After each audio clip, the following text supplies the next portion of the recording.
Job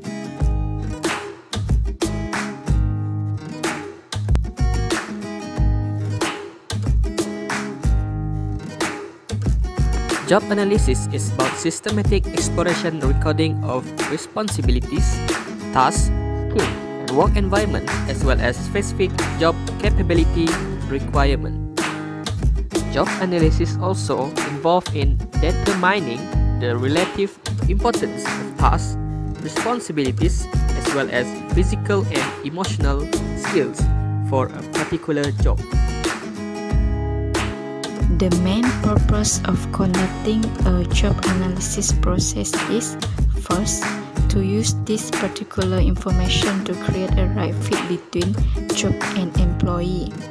Second, to identify the specific components needed for a certain job. Third, to compare the difference in requirement for low-skill job and high-skill job.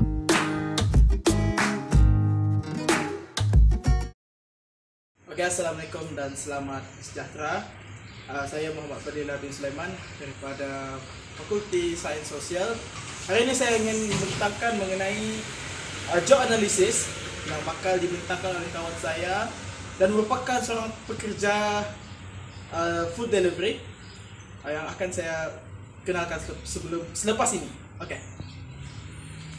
Sila perkenalkan diri anda. Nama saya Amirul Amin bin Razadi. Saya merupakan pekerja Food Panda secara separuh masa.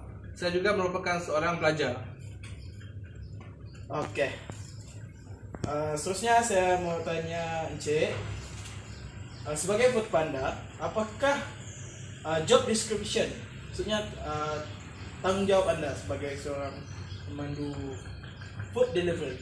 Okey, tugas utama kami orang adalah untuk menerima pesanan daripada pelanggan, iaitu pesanan makanan. Kemudian mengambil makanan tersebut di kedai-kedai yang berdaftar di atas Food Panda, dan kemudian kami menghantar makanan tersebut kepada pelanggan-pelanggan yang telah membuat pesanan.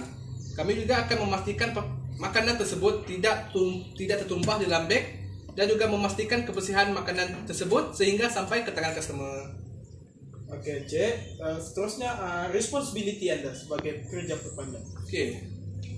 Tanggungjawab saya sebagai seorang pekerja Food Panda adalah untuk memastikan kebersihan diri saya dan juga makanan yang akan dihantar.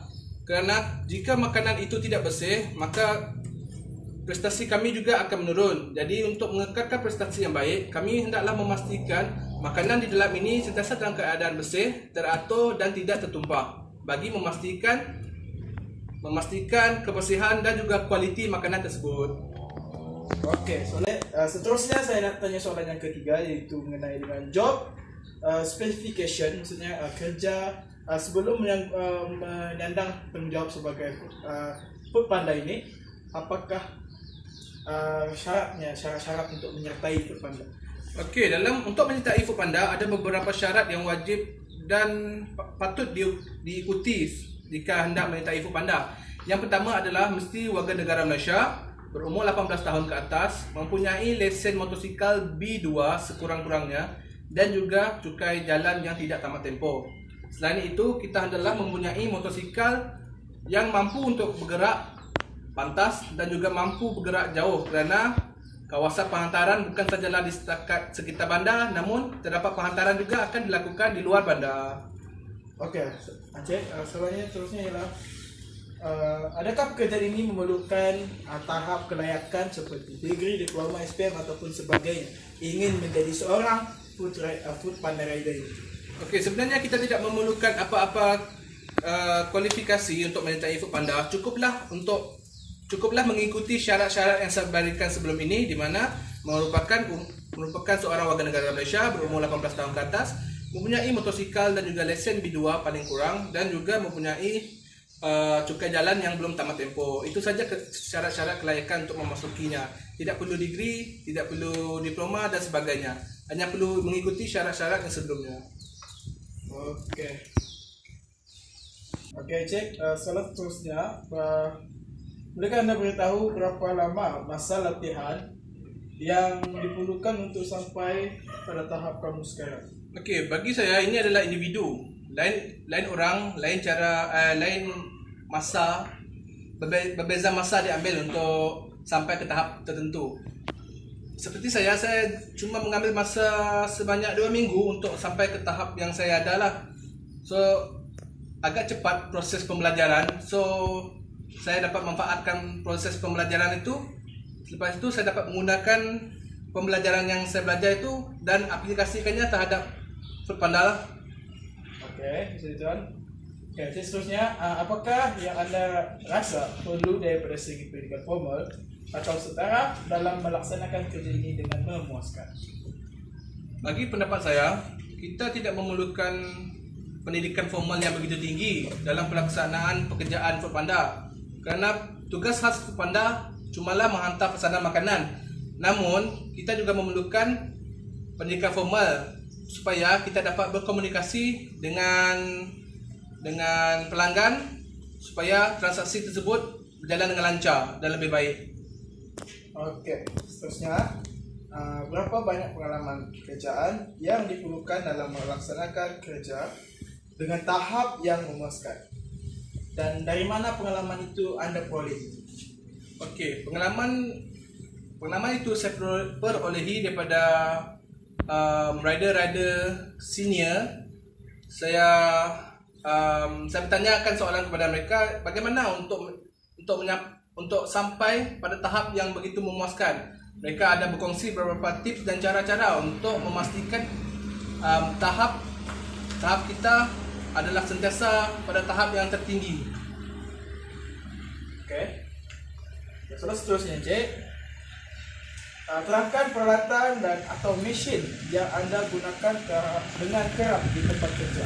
Okey, peralatan yang paling utama atau mesin yang paling utama yang digunakan dalam pekerjaan ini adalah yang paling utama adalah sebuah motosikal dan juga beg thermal. Beg thermal merupakan beg yang tahan panas supaya dia dapat mengekalkan suhu makanan yang panas ataupun sejuk, supaya dia tidak menjadi makanan panas tidak menjadi sejuk dan makanan sejuk tidak bertukar menjadi panas.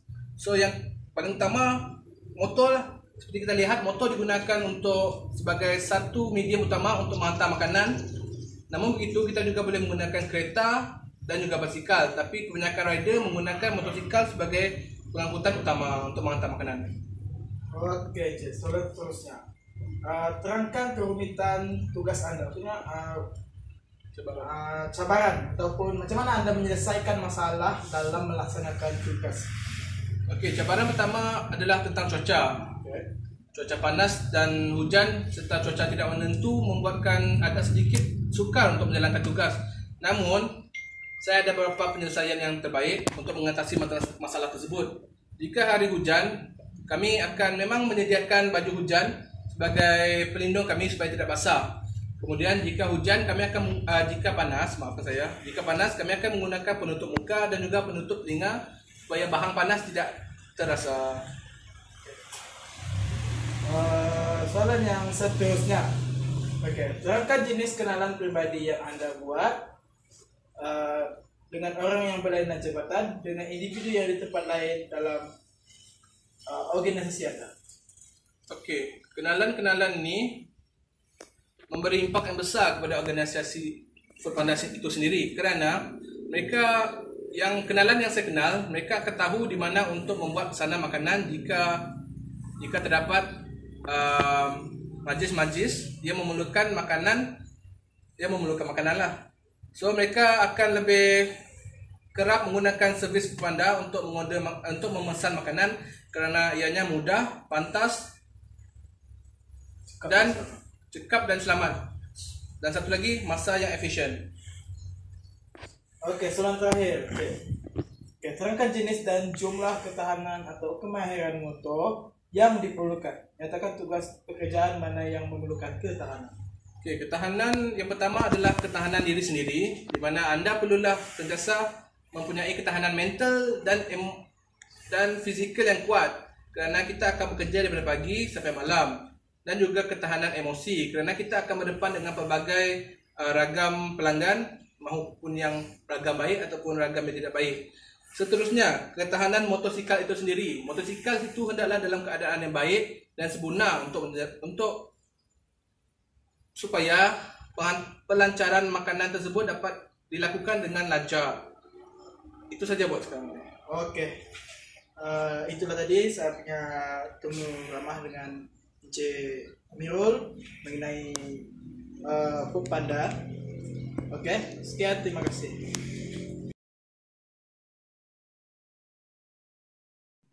Okay. Selamat pagi Puan. Terima kasih sebab sudi untuk saya buat interview dengan Puan.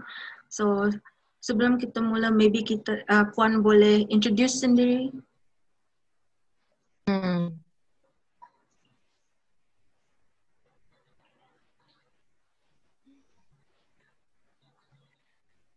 Selamat pagi Esther. Nama saya Ruan Ben. Bekerja sebagai jururawat sejak 1994. Lepas graduation 1994 until sekarang 26 years in service. I see. Okay. Untuk mulakan, boleh Puan terangkan secara terperinci apa tugasan utama atau yang paling penting yang Puan lakukan setiap hari sebagai seorang jururawat?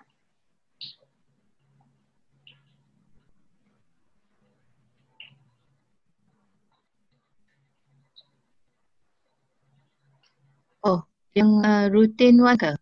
Ya, rutin Puan macam mana? Setiap hari punya tugasan. So kita bekerja ikut shift.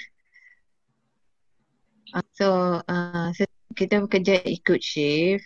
Lepas tu it depends on each shift that we rostered lah. If let's say on morning shift kan, so pagi tu memang rutin kita take over. Because we start our shift 7 o'clock. From 7 o'clock in the morning until 2:30. Oh, I see. Okay. So just before the 7 o'clock, actually So, okay. So actually, beginning of the shift, we start to check our narcotics drug, the dangerous drug. I see. Sedative, narcotics. So, selain itu kan, apa tugasan lain yang anda lakukan pada selang masa berkala? So boleh kata bukan tugasan utama Puan lah.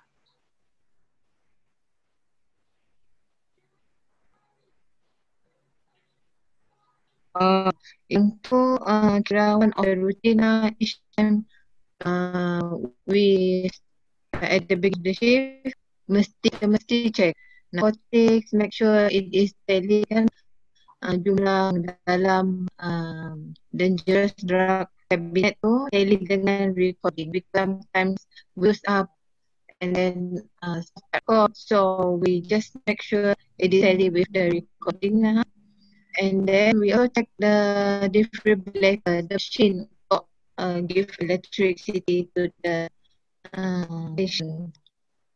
After make sure it is okay, function well because emergency kita tak boleh check dah. Emergency we just want to use it already. Okay? So lepas tu kita take over duty. Kita check report from the previous shift. So banyak persediaan lah Take yang the report, what happened, the street, banyak. Okay. So the next question yang saya come to the station, ada lagi rutin ya Puan? Okay.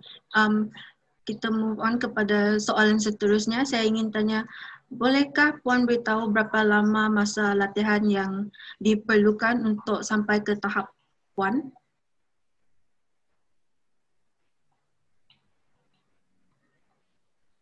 Oh, Jepang. Puan dapat dengar ke suara saya? Okay. For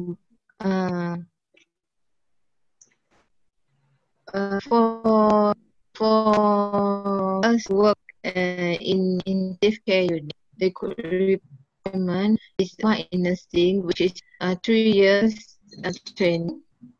Lepas tu, we have for the post basic training, which is another 1 year.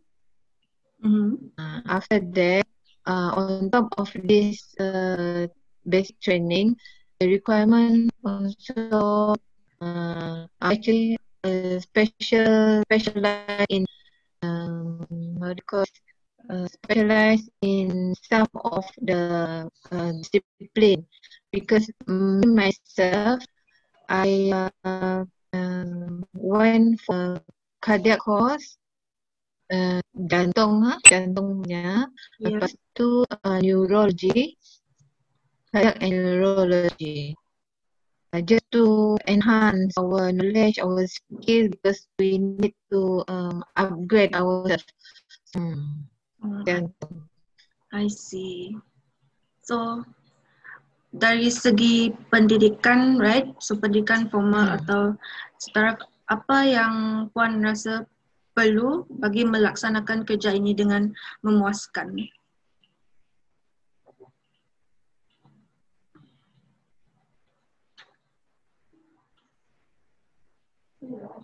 I think for each nurses yang much more senior, just gain more experience or knowledge, we need to further training to upgrade ourselves. Let's say even short courses, we need to attend attachment to expose ourselves to gain some experience from other hospital or other institution. And then one more thing, we just need to go for the courses or workshop just to update our knowledge. I see, that's interesting. So Puan pergi workshop. Maka itu jawapan yang memuaskan? Yes.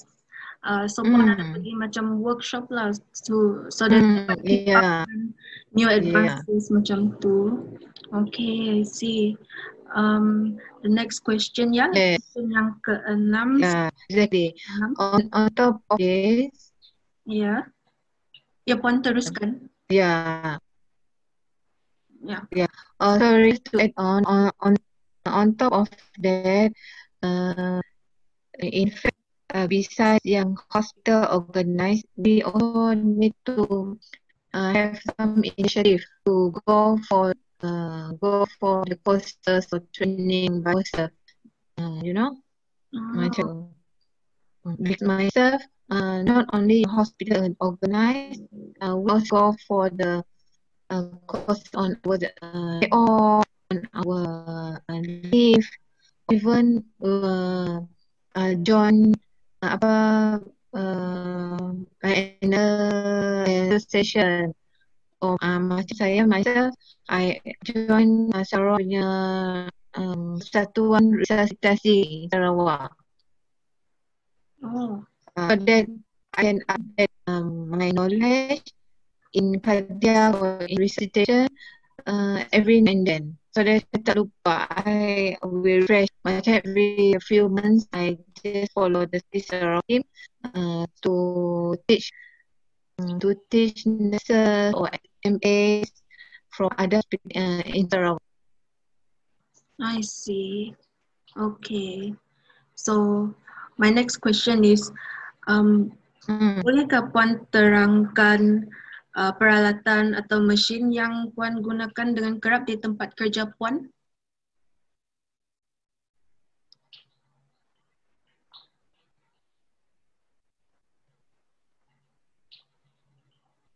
Okay.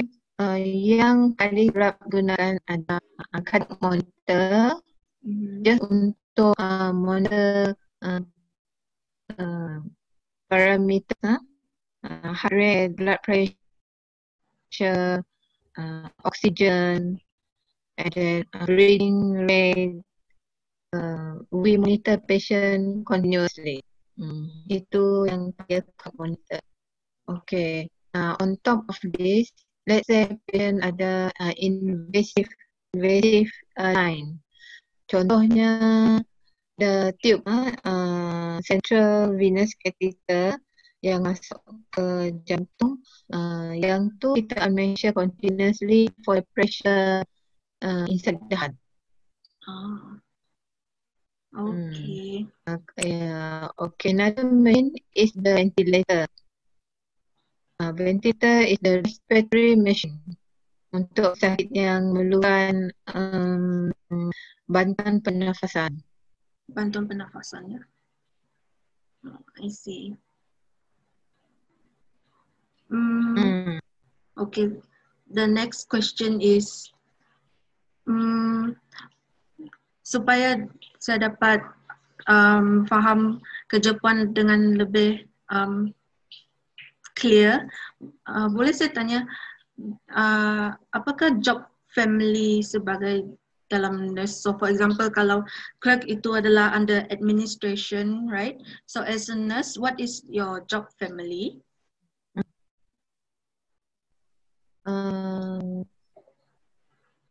Healthcare provider.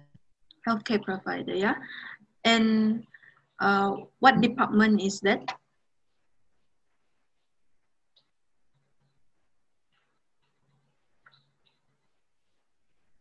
Department nursing.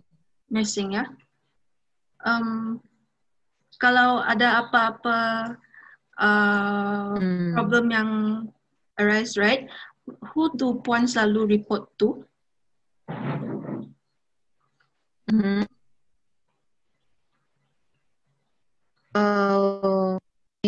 fact, the decision making, we try our best to sort it out. Otherwise, kalau masalah yang tak boleh sort out, we go to the superior. Let's say, for us, is the manager. Kalau still tak boleh sort out that problem, we go to the higher level, which is the chief nurse officer. I see. Okay. So, puan dalam division apa, ya?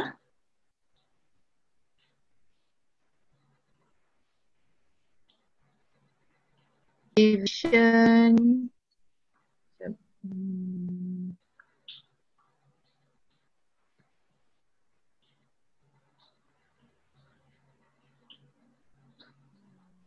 staff nurse.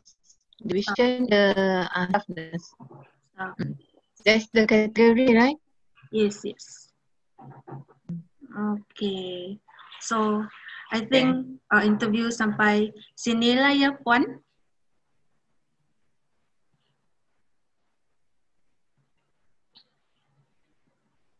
Sini saja. Yeah, sampai sini saja. Okay. Thank you so much sebab sudi. But anyway, if you got anything, Yeah. Thank you so much. Okay, sama-sama. If you got anything else, you free to ask me. Okay, sir? Yes, I'll be sure to ask you if there's anything else. Okay. I also understand that today you might be busy.